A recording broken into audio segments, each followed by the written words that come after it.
Yeah, good morning and assalamualaikum. So last week we sort of stopped earlier than we should because of some problems that I have to find out what the solution is. So let me just go through that again.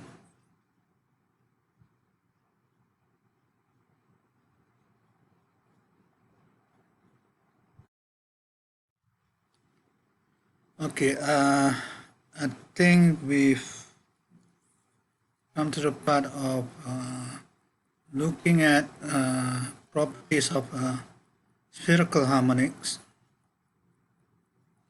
Just get to that part. Okay, so essentially the idea is under time reversal, your wave functions are going to be complex conjugated. Okay, so that was the essential idea. And then we try to apply this to the case of spherical harmonics. Okay, and I sort of fumbled a little bit because I've forgotten what properties that spherical harmonics should have. So let us perhaps maybe we go through this web page first. So what is spherical harmonics? Just to remind us, recall this is supposed to be in the first part, quantum mechanics, the first course. So spherical harmonics are given by this formula, where you have two parts, well, apart from the coefficients here, which are essentially normalization condition. So over here we have the what we call the associated Legendre polynomials, and then we have essentially the complex exponential for the other angular coordinate. So I was fumbling a bit because I was just concentrating on this part, which is essentially the complex part. But I should also consider this one, even though this is real, we are going to change your m goes to minus m for the complex part. So there will be a corresponding change with respect to your polynomial, Legendre polynomial. Okay, so maybe I will just write it down, and then I will need a property of this Legendre polynomial,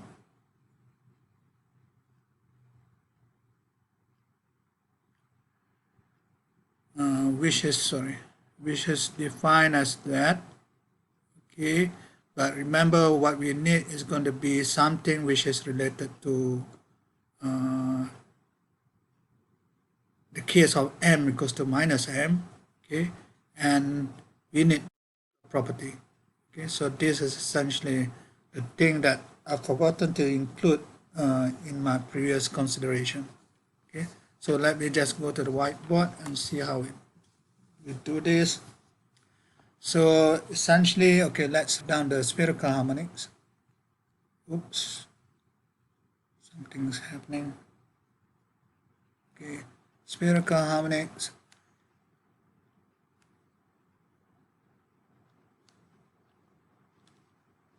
So it's y Lm theta phi given by this coefficient in front, 2l plus 1 divided by 4 pi l minus m factorial over l plus m factorial. And then PLM cos theta exponential Im phi. And the thing that I need, remember we had that Legendre polynomial, is to consider, maybe I'll just write it down so that you can see what's happening. PLM,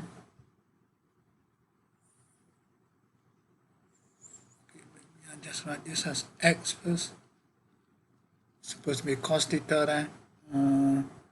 Minus 1 to the m 2 to the l factorial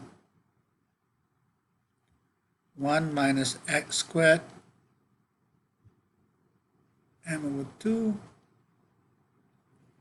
dl plus m dx l plus m of x squared minus 1 to the l. So okay, the idea is now, when you complex conjugate this, the only thing that gets complex conjugate is this exponential. So in other words, what you have is YLM star theta phi. You have the square root part, and then you have the PLM cos theta, and this becomes exponential minus Im phi. So what we want to do, oops, what's happening? Okay. What we want to do is now to be able to re-express this y ln m conjugate in terms of something here, y l minus m. Okay, because we want to follow this minus m over here. But that means we need to convert this to, instead of PLM over here, these are real function really, but instead of PLM over here, we need to rewrite this in terms of minus m. So that's where the thing that I missed in the last lecture. So let me just write it down. Oops.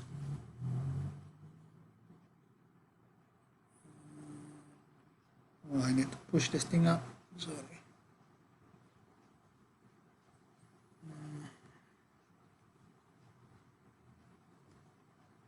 Okay, maybe I write down the PLM with a minus sign. So one needs to do this. Minus m 2 to the l factorial, that remains the same.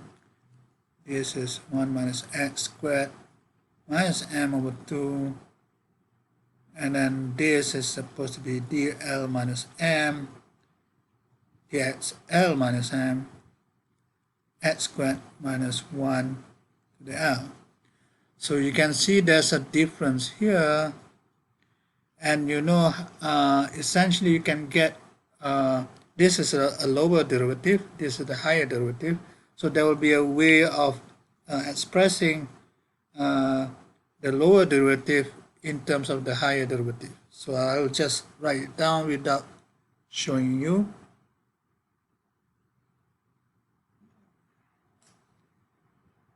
Oops. What happens?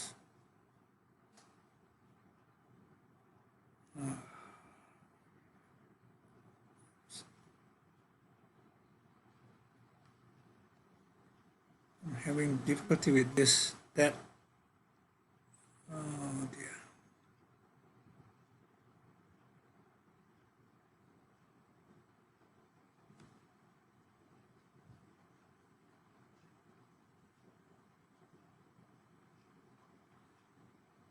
Okay.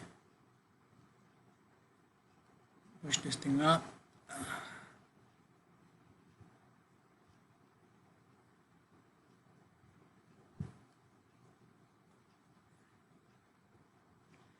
Bear with me a little bit. My pointer and the tab is not coordinating very well.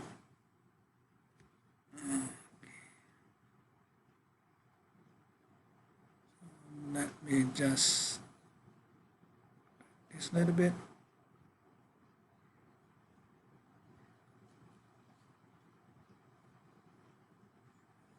Okay, so the relationship with PLM over here would be the following. So I'm not going to prove this, this is, you can try to do this if you want, but the thing that we need is just simply this. L minus m factorial over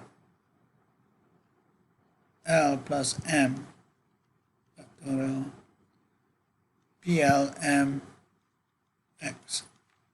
Okay. So now what we can essentially do, since we are able to write PL minus m in terms of PLM, I can invert this inside your formula for this YLM conjugate. Again, I'm going to have difficulty in blowing this thing up. Again, right. Just bear with me for a moment. I don't want that.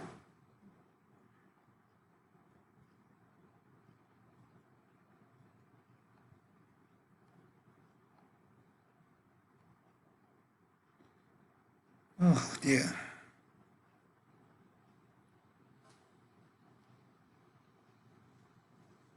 Where is it gone? Hang on. Or maybe I just clear the canvas. That's easier.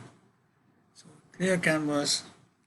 So what we do is, okay, so you have YLM star theta phi. Let me just rewrite this thing again. Square root 2L plus 1 over 4 pi, and then L minus m factorial over L plus m factorial, and then I have the PLM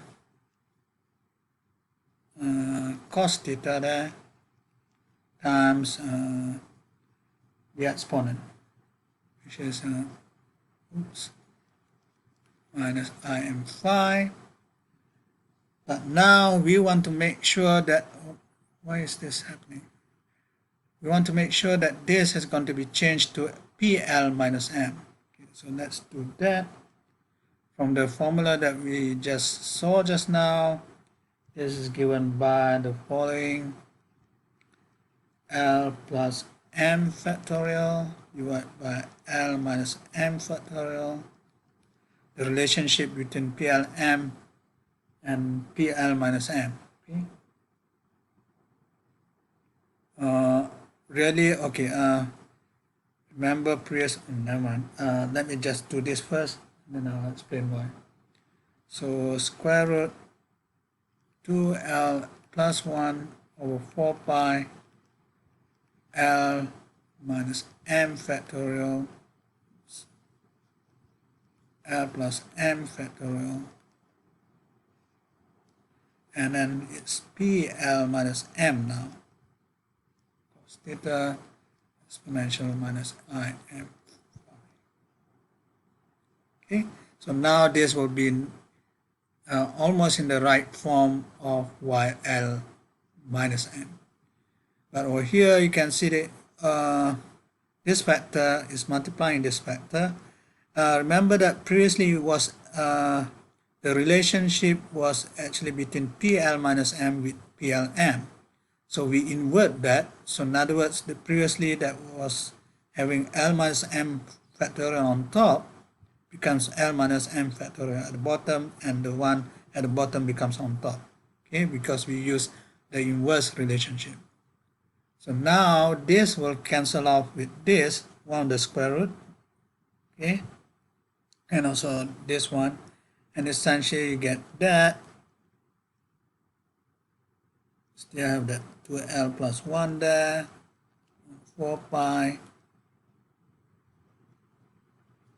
and then this will just be L plus m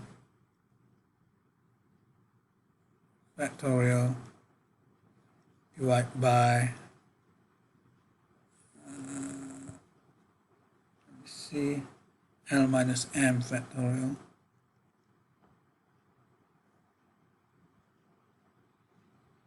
PL minus m cos theta e minus I. And now again I'm going to do this tricky thing.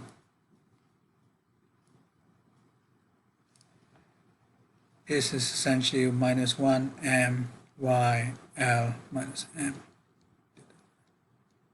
Okay, so the missing step was essentially the conversion from PLM here to the PLN minus PL minus m. So I hope that clears up things from the last lecture. So finally we got to that point, and essentially this is the thing that we want. The behavior, the wave function is just going to the complex conjugate under time reversal. Okay. So one can now simply generalize this in terms of the abstract notation of the cat notation essentially. So under what you call the time reversal operator here, it will convert your orbital angular momentum state into minus 1 to the m of the angular momentum state. Okay. So let's now proceed to the next thing. Suppose now we consider the case of the Hamiltonian being invariant under time reversal. So that means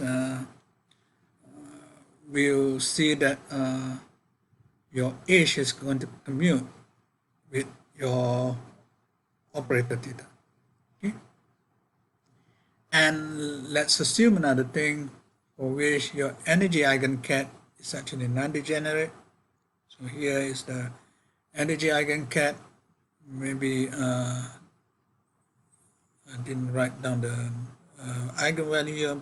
Let's say this corresponds to eigenvalue En. And what should be happening is that the corresponding eigenfunction should be a real eigenfunction. Okay, so let us just try to prove this. So from the thing that I mentioned just now, okay, the case of the invariance means your H theta, this is capital theta here, equals 0. So I can now write H theta n equals to theta Hn. But since Hn gives you En n, okay, the eigenvalue times the cat, then this will be just a number, so you can bring it out front, and then theta will goes back to the back, acting on theta n. So in other words, what you have here essentially theta n will have this eigenvalue En. Okay? But then if these are going to be different states, then it contradicts with the assumption that your eigenstates of your energy are non-degenerate. So in other words, n and theta n must be the same modulo phase vector. Okay. So if that is so, then in this particular case, the wave function, this will be say a wave function psi n star, psi n x dash, and this will be the reverse call the reverse eigenstate. So this will be psi n complex conjugate x dash. Okay, of course you can have a phase vector in between, but in other words, if we just concentrate on make the phase vector to be equals to 1, then this corresponds to a real wave function. Okay, so Now, the fact that YLM is actually complex, it doesn't quite, this theorem doesn't quite apply to this angular momentum eigenstates. Okay, so the one that can be applied, for example, is some other energy eigenstate for some, say, a one-dimensional Hamiltonian. Okay, so one-dimensional Hamiltonian in that particular case, then your energy states will be given just by a function of x, a single variable x, and that has to be a real wave function in that particular case. Okay, anything which is going into higher dimensional, then you expect this thing to be complex rather than a real wave function. All right, so let's proceed. There's another one thing that one needs to have. In the case where over here, if you remember, what we did was to use the fact that your state alpha here, for example, we use a position representation in order to get us to the wave function with respect to x. Okay, so we expand this, for example, and then you get this complex conjugation. Now, what happens if you do something else? Okay, in this particular case, if you expand the state alpha here with respect to the momentum eigengaps. Now, there's one big difference with respect to this. Remember, in the case of the position observable, they are considered as an even observable. So it doesn't change under, sorry, I think there's a minus one. So it doesn't change under time reversal. But when it comes to momenta, this becomes minus p. So there's a slight difference in this particular case when you use the momenta eigenstates. Okay, so your expansion will have to take into consideration of the conversion from p to minus p. So that essentially gives you that. Okay, so if you use the momenta eigenstate, then your wave function not only just gets complex conjugated, then you also have your variable goes to minus p. Okay, so that is the essential thing that you have to remember. So remember that this is like your Fourier transform of your wave function. Okay, so that should be enough for your case of your ordinary angular momentum system. Okay. Now, what one needs to do is to consider time reversal for the half integer system, the spin half system. Okay, so let's recall a thing that we did when we discussed about spin. We can always get the components of a spin with respect to some direction n by taking the dot product between the spin operators and the components of the what you call the vector n. Okay, and you can actually I think, I'm not sure whether we have done this in terms of an exercise, but I believe one can actually try to find what this eigenstates of so here is essentially the eigenstates of Sn. Okay, so this is S dot n in terms of this notation here. So and you know that this correspond to eigenstate that correspond to this eigenvalues h bar on 2. Okay, so you can actually construct what this is, and a way to do it is essentially just take the eigenstate of sz, and then you do a rotation operator, rotation operations using the exponential. Okay, and this is given in terms of the called sy, the spin operators in y and then the spin operators in z. This is actually coming from the rotation operators that we have seen earlier, but that's one exponential missing, because when it acts on this eigenstate, it will just give you some eigenvalue. Okay, so the main important thing is that you have that two exponentials coming in. Okay, and now what we're going to do is to use the fact that for any angular momentum, which includes spin, okay, is actually odd under time reversal.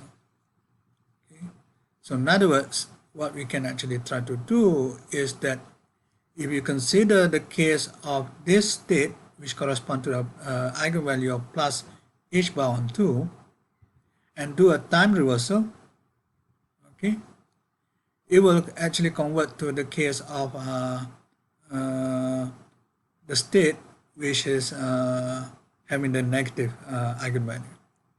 Okay, and there should be a phase factor here, which you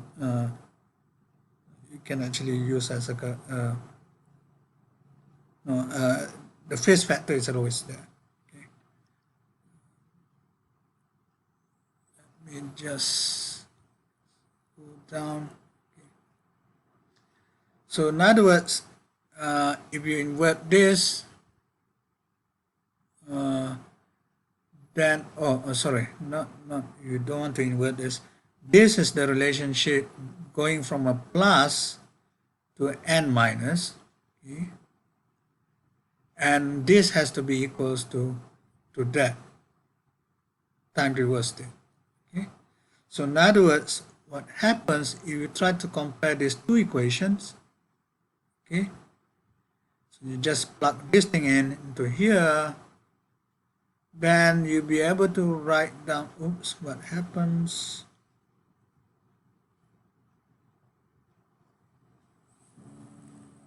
Where was I? So you plug in this into that, okay?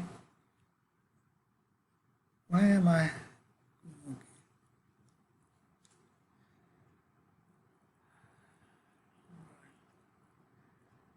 Then you can actually get an expression for this time reversal operator. Okay, and remember that your time reversal operator is an anti-unitary operator, and any anti-unitary operator can be always written in terms of a unitary operator times your, this is what we call anti-linear operator. So in other words, what we actually have essentially your theta operator. Now removing this, how should I do it? Let me just look at that.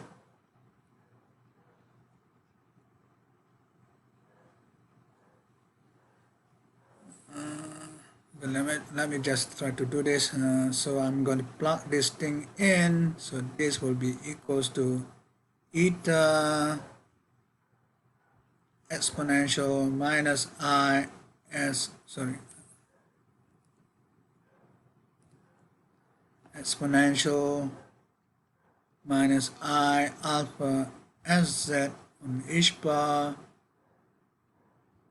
and then exponential minus I pi plus beta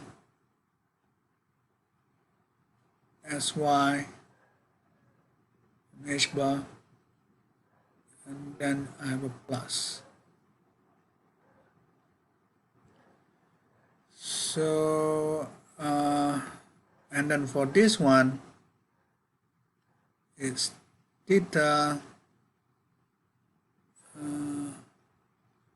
exponential minus I s z alpha on h bar exponent minus I s y beta on h bar and then a plus.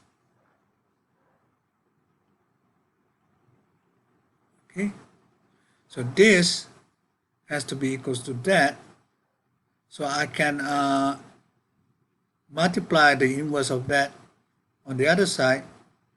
Okay, so that would just give you theta times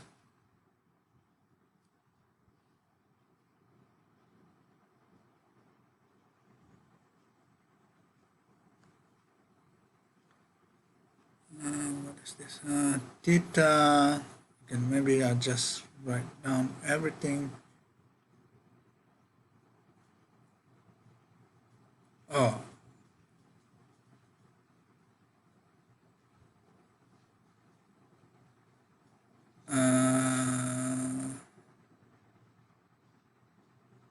right, I need to do something else first. So if I want to be able to multiply the inverse, I need to pass your primary reversal operator to the theta here. So that, I hope this works. So I will have to change this to E plus I s z alpha h bar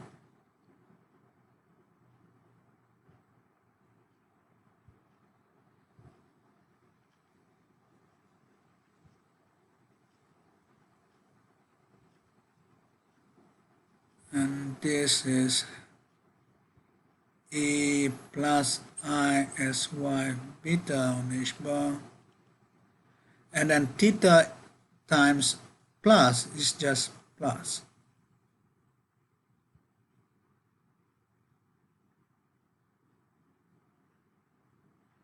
No, I don't want that, sorry.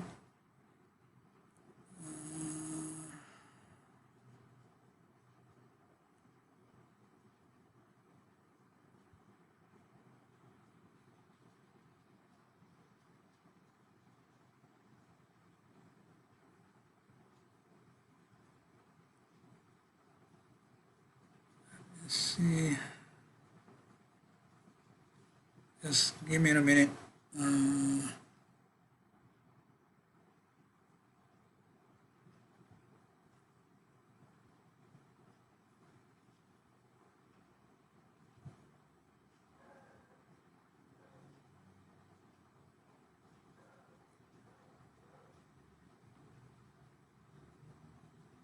Oh, it's probably easier this way then, sorry. Let me remove all of this. Now remember that this is acting on a plus here, so I have this operator equal to this operator, right? And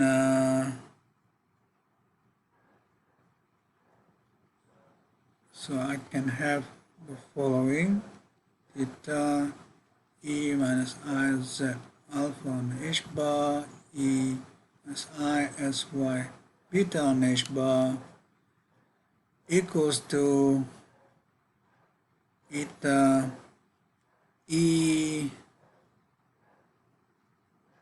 minus I s z alpha on h bar, and then I have E minus I s y beta on h bar. Okay, and then I will have E minus I pi s y. Okay, so as you can see that this on both side equations are there, so I can sort of simply multiply by the inverse on the other side, or from this side, sorry.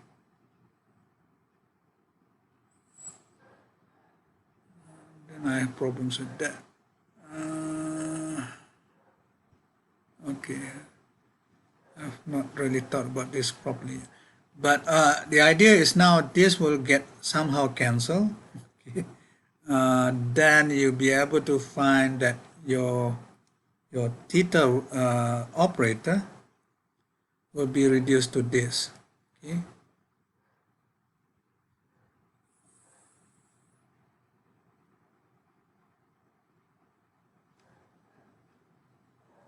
Okay, I'll come back to this maybe in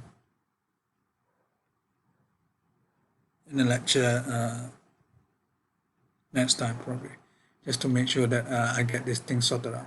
Okay, so so essentially one has this operator to be defined as your time reversal operator for the case of the spin half system. Okay. And then the other thing that one also needs is the fact that your antilinear operators doesn't change the basis state. Okay, so that's another thing. So I'm pretty sure I've oversimplified the thing on top. Never mind. I'll get back to this maybe in a future lecture. So the other thing that one also have is the action of the rotation operator about the y-axis here. It will convert your plus into a minus in this way, and then your minus into a plus with a negative sign. Okay? So this you can try to do as an exercise. This is just ordinary expansion of your polymetrics. Okay? So generally now we can write any spin half system, which would be a superposition of the plus and minus state, okay, and consider what its behavior under the time reversal operator. And in that particular case, then you'll find that this will just have that eta here coming in here, and then your complex coefficient will get conjugated, and your plus will get changed into a minus, and your minus will get changed into a plus. So this is essentially what happens when you do time reverse operator onto your general spin state. Okay. Another interesting thing that you can actually try to do is to apply the time reversal operator twice. Okay. So over here, then when you do that, I'm going to apply another time reversal operator on this, and then your eta gets complex conjugated again another time, okay, and then C plus will get complex conjugated twice, and then you get back to a C plus, your minus goes to a plus, and your plus goes to minus. Okay, and then you can re-express this thing because eta is a phase factor. So in other words, eta here is equals to 1 in terms of modular sign. So essentially you get back to this state, which is your general state in the beginning. So that tells us what? That tells us theta squared is going to be equal to minus 1.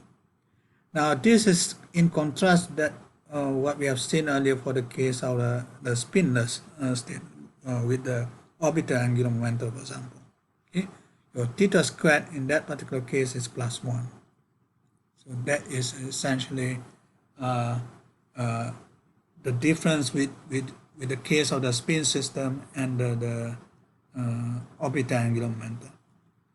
And in fact, one can actually show this in general, so that when you have your theta squared acting on a half integer angular momentum state, okay, you will get a minus sign, okay, and theta squared on a integer angular momentum state, okay, will give you a plus sign. So again, one can try to just use the previous form of your theta operator that we had, okay, and then try to see how the action is onto a general angular momentum state, which includes the spin now, okay? And then you'll be able to show that this equals to eta squared exponential minus 2I pi. Where's the 2 coming from? Because you're acting twice, okay? So in other words, you get twice of that, okay? And because of the 2 pi rotation, there you'll get again your minus 1 over minus 1 to the power 2j, for which then you get your desired result as before. If j equals to half, then this will be minus 1 to the power of 1. Okay? If j is an integer, then you get minus 1 squared, which is a plus. Okay?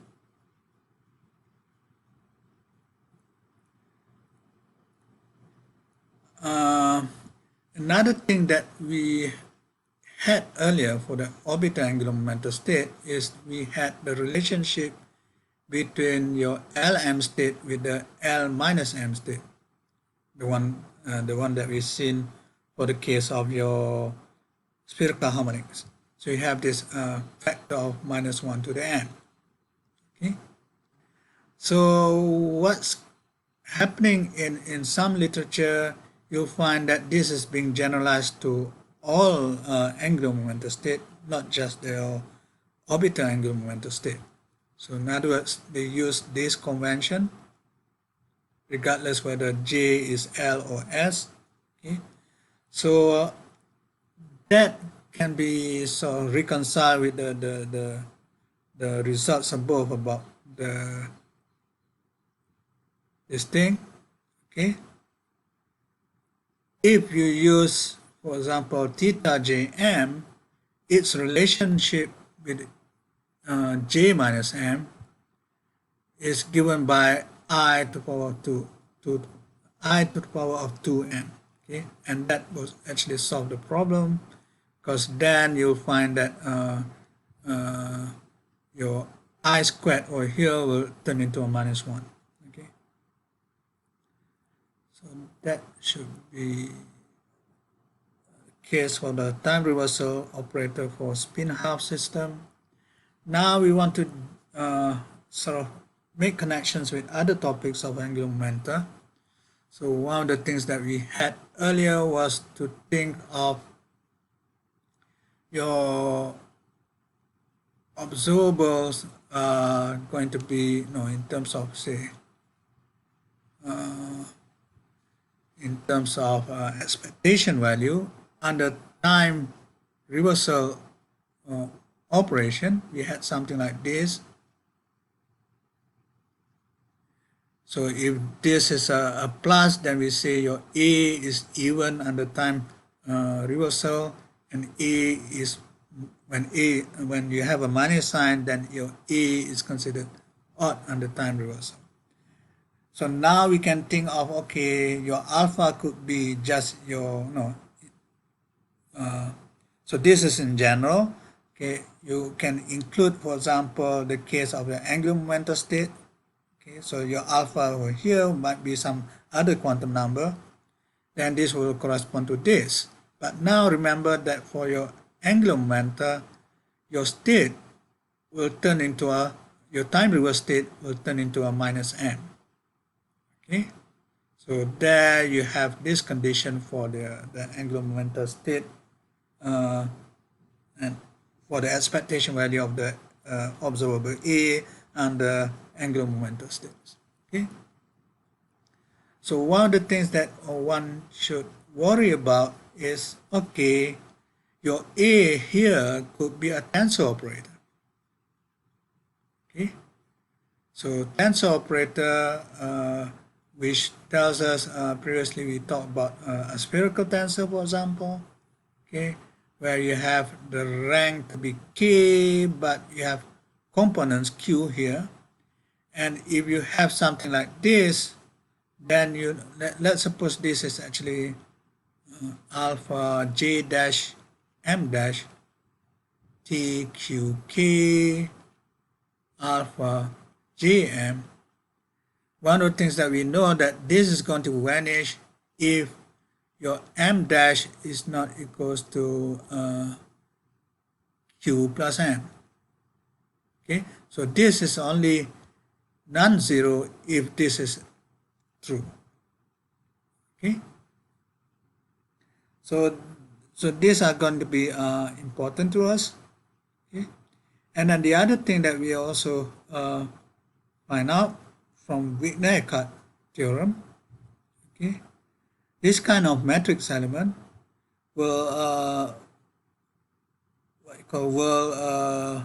factorize into two parts. Okay,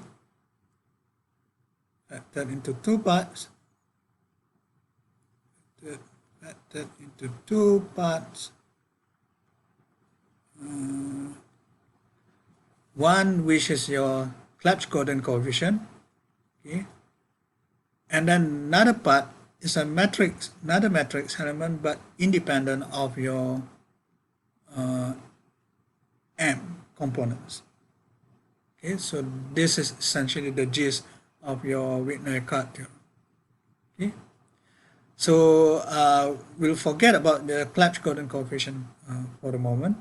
Okay, and just concentrate on this part which is independent of your so-called the components of your M.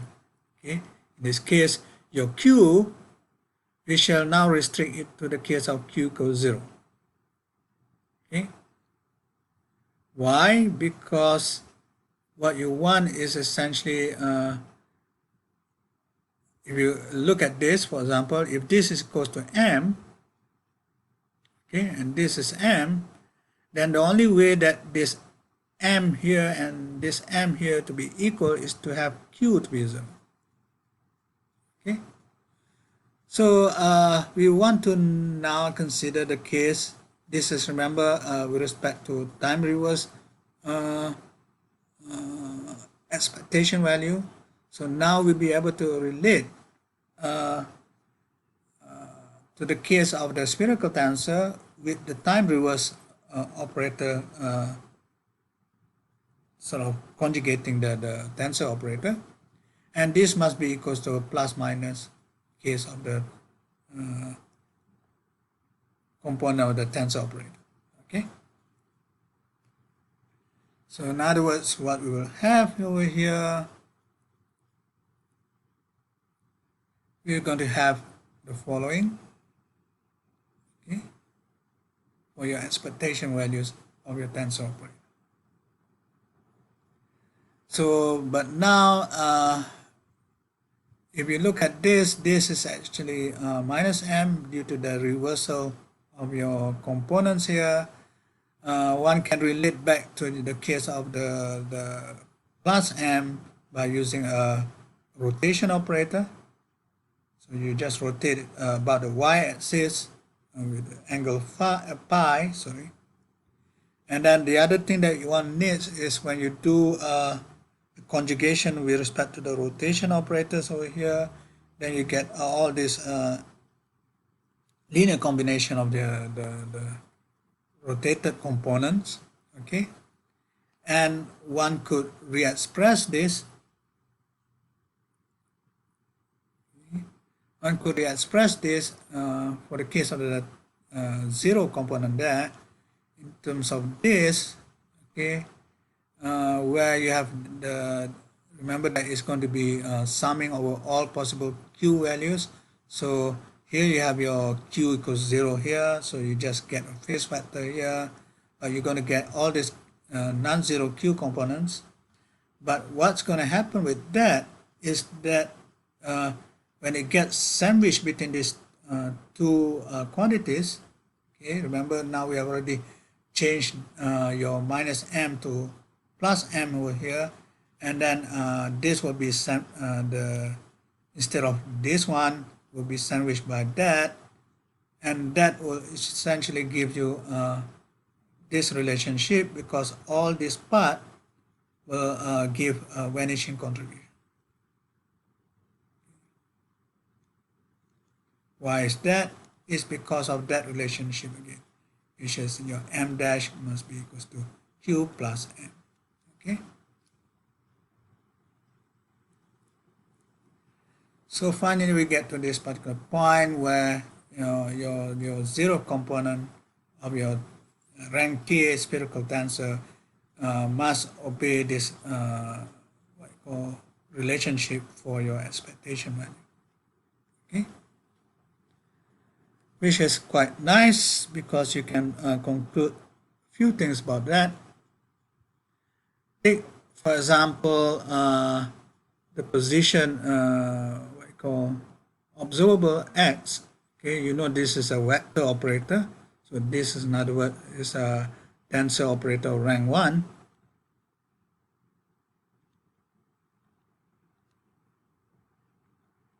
Okay, and then what's going to happen in that particular case is that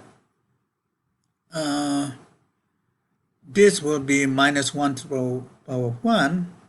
Okay, and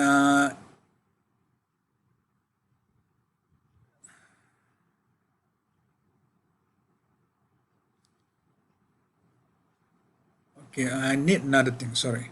I've forgotten to say that, okay, for this particular case, then you consider the case of your angular momentum to be not including spin. Okay.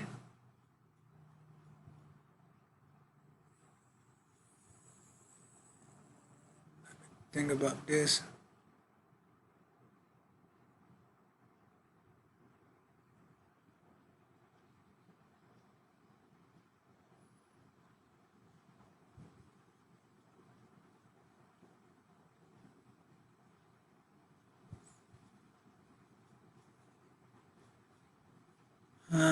All right. You could include spin, but then one needs something else.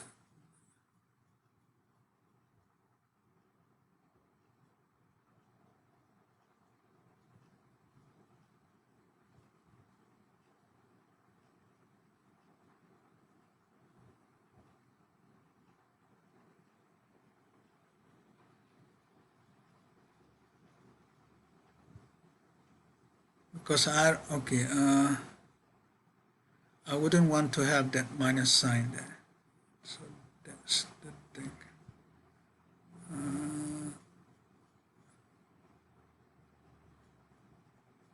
Oh yeah, sorry. Just I get confused because there are several things come into play. Your x, okay, is even under time reversal.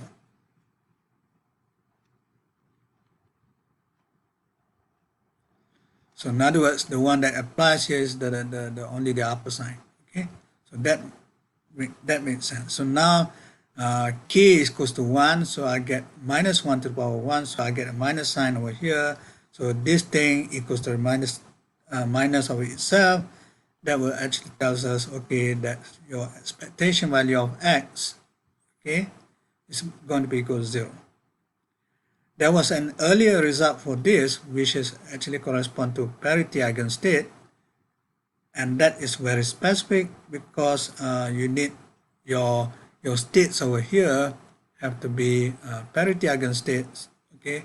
But in this particular case, there is no need to consider parity eigenstates. Your alpha Jm could be a superposition like this, which is not going to be a parity eigenstate. Okay. So in other words, this rank 1 tensor operator, which is in this case the position operator, will have what we call vanishing expectation value just merely from the point of view of time reversal operation. Okay, so that's one thing.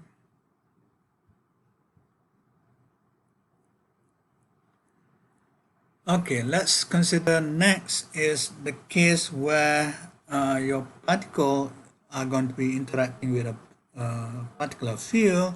So in this case, what you want to consider is the case of charged particles inside an electromagnetic field.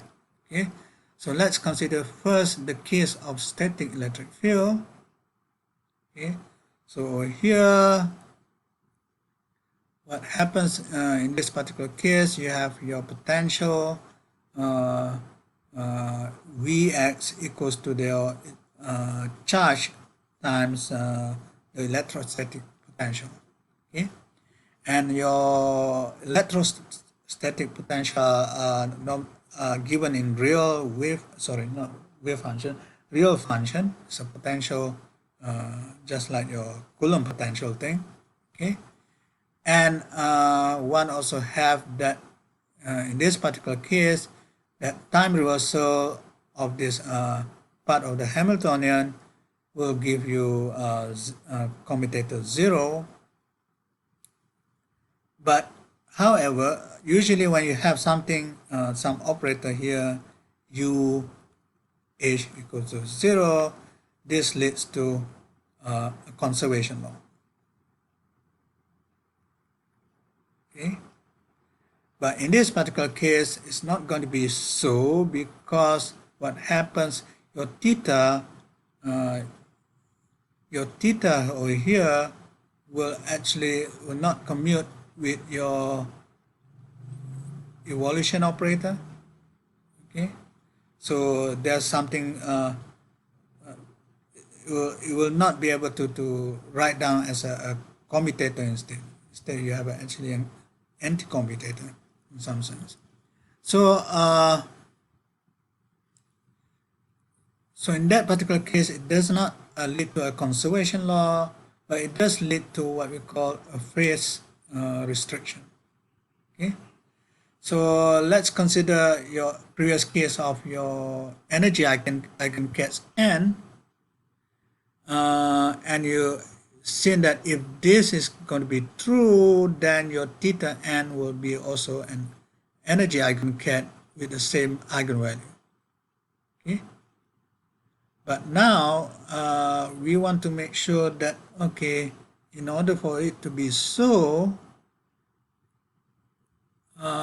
one needs to multiply a phase vector just to make the state to be different from your, so this is not n, okay?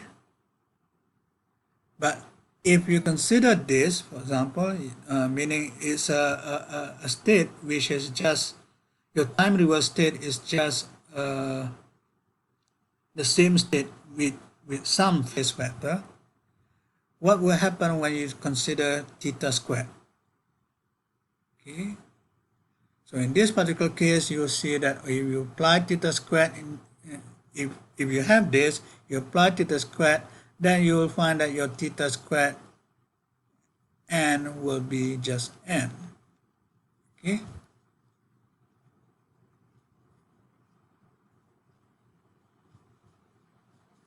so if this is so,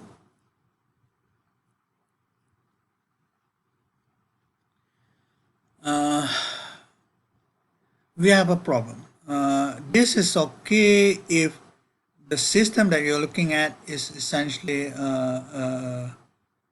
angular momentum state which are of integer value. But we have already seen earlier that your theta squared equals to -1 for half integer angular momentum. So there's a problem with this. Okay, in other words, what would we actually want in that particular case, because we cannot now, if in the, okay, let me just rewrite it. In the case of half integer problem, half integers angular momenta,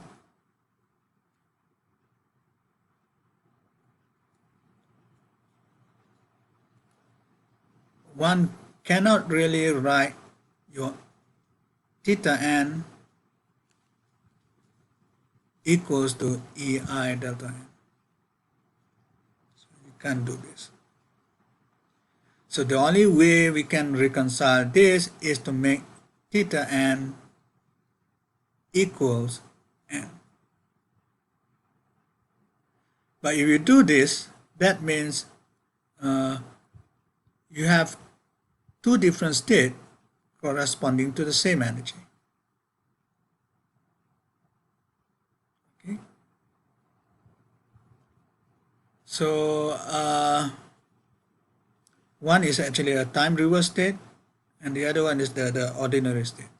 So this is actually a degeneracy known as what we call Kramers degeneracy. Okay?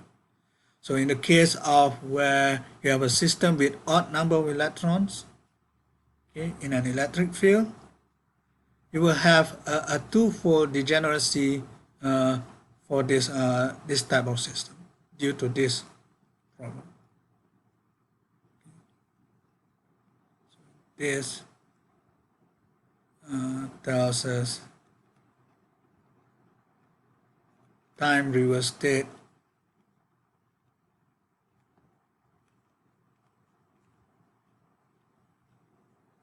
degenerates with the original state.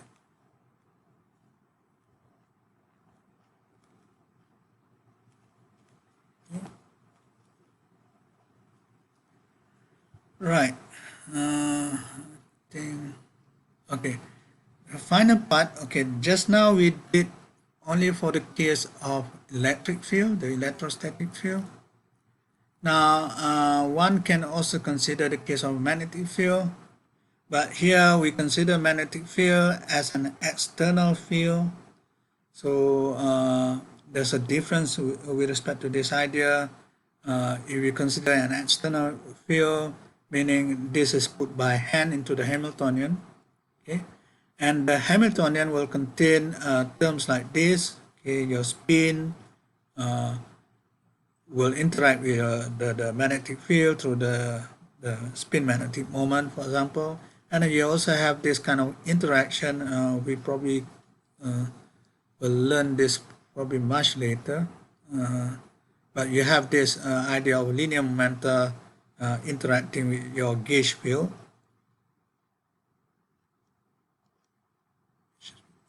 which is the field that gives rise to this magnetic field. And all these operators, your S, your P, are odd under time reversal.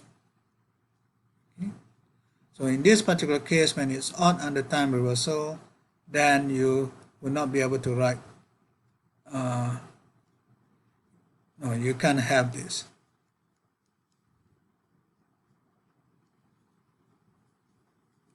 Okay. So what does that imply? That implies your plus state, for example, which is your, say, the original state, but your time reverse state, okay, remember the time reverse state will change it to a minus spin state. They cannot have the same energy anymore. So this is just the no, it's the common knowledge about the splitting of your spectral lines. Okay, under magnetic field, you go from one single line here, it gets split up into two. So it's just another way of seeing this through the use of this interaction Hamiltonian with respect to the magnetic field. Okay.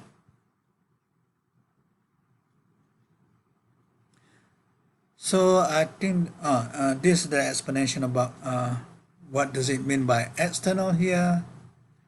So when you have external field, you do not consider the dynamics of the magnetic field itself.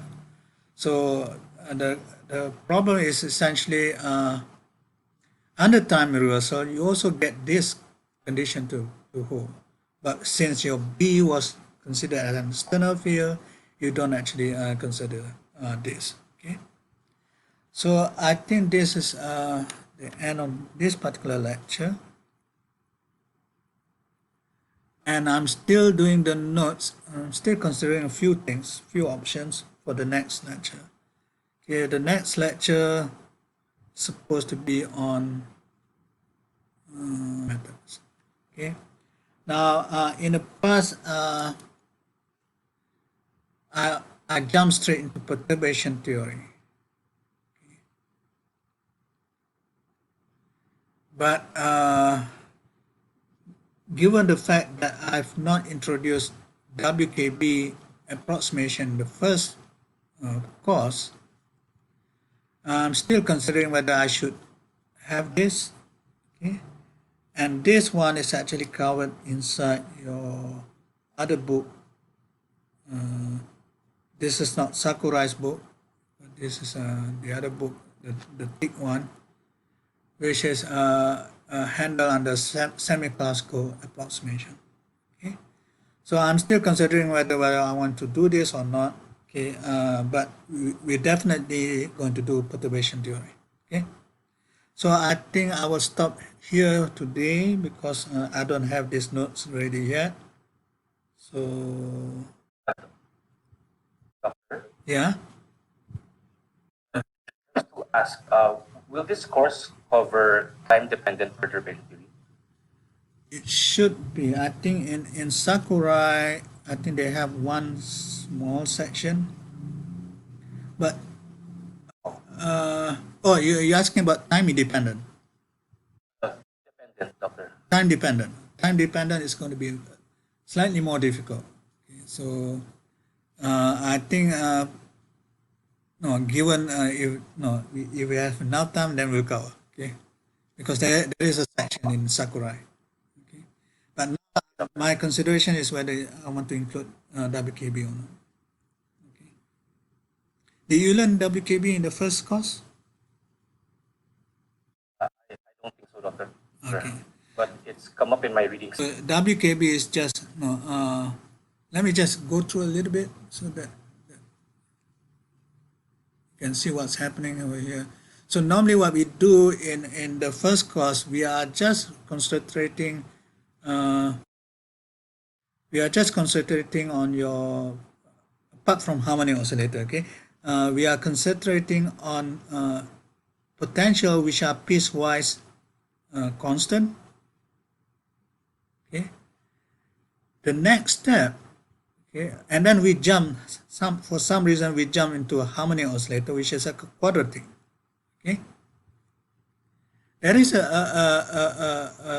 so this is a constant x to power oops, this is x to power 0, this is x to power 2, there is in between it is x to power 1. Okay, and we have not actually done that. So WKB approximation is essentially you use an approximation to any potential, okay, in some with certain condition that everything can look like a linear function. Okay, and this kind of linear functions can have solutions in terms of linear potential.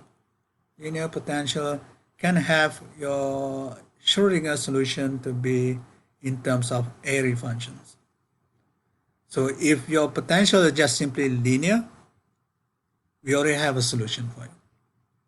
Okay, but now we're going to go beyond just linear. We want to go to something probably, you have maybe slightly curved, but at some region you can approximate this as a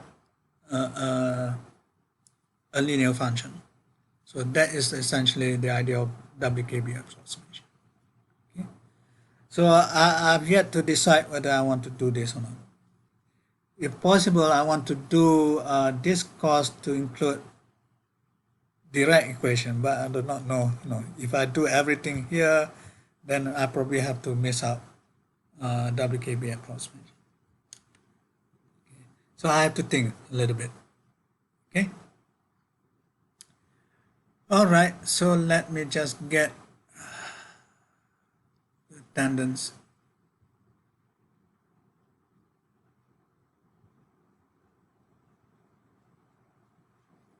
So sorry about all the.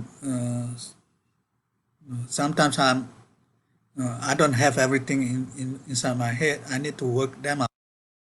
So some of the things that I can't remember working out, then I will probably fumble a little bit. So I think we stop there for today. By the way, I've already uploaded your SCL module. Okay, and since there are only 3 of you, okay, all 3 of you will have to do a single review of paper. Now, why do I want to do this? Is essentially the idea of SCL is to be able to make you work in groups. Okay, so there you need to do some kind of interaction. Okay, so you have to pick one paper. I give you, I think, a selection of 4 papers. You just pick one which you think that no, you can, all 3 of you can agree upon, and then do it as a group work. Okay, right? Okay, so that's all for today. Thank you.